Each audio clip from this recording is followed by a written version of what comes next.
तर आज आपण बनवतोय मस्त असा चीजी आणि बनवायला एकदम इझी पिझ्झा सँडविच. पिझ्झा आणि सँडविच एकत्र यासाठी बोलते कारण या एकाच डिश मध्ये तुम्हाला दोघांचीही मजा घेता येणार आहे. रेसिपी एकदम सोपी आहे. सर्वात आधी तुमच्या घरात अवेलेबल असलेल्या भाज्या घ्या, त्यामध्ये छोटीशी मिरची कट करून टाका, सोबतच मेयोनीज, पिझ्झा पास्ता सॉस आणि थोडेसे चिली फ्लेक्स टाका. चवीनुसार मीठ टाकून याला मस्तपैकी एकत्र करून बाजूला ठेवून द्या. त्यानंतर एका ब्रेडला व्हिडिओमध्ये दाखवल्याप्रमाणे कट करून ठेवा आणि दुसऱ्या ब्रेडवर पिझ्झा पास्ता सॉस स्प्रेड करा. त्यावर कट केलेला ब्रेड ठेवा आणि यामध्ये मोझरेला चीज टाका. वरून याला पॅक करून टाका. वरती टोमॅटो केचप लावा.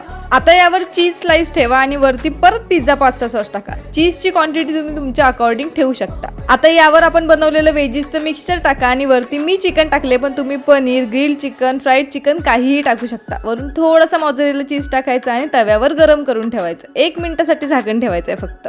बघा एवढं इझी होतं आणि आपला मस्त असा चिकन चीज पिझ्झा सँडविच तयार आहे. आय एम शुअर तुम्हाला हे बघून तर नक्कीच भूक लागली असेल. मग वाट कसली बघताय? लवकरात लवकर बनवा आणि कमेंटमध्ये मला सांगा कसं झालं होतं. आणि हो, अशाच रेसिपीजसाठी मला फॉलो करायला अजिबात विसरू नका.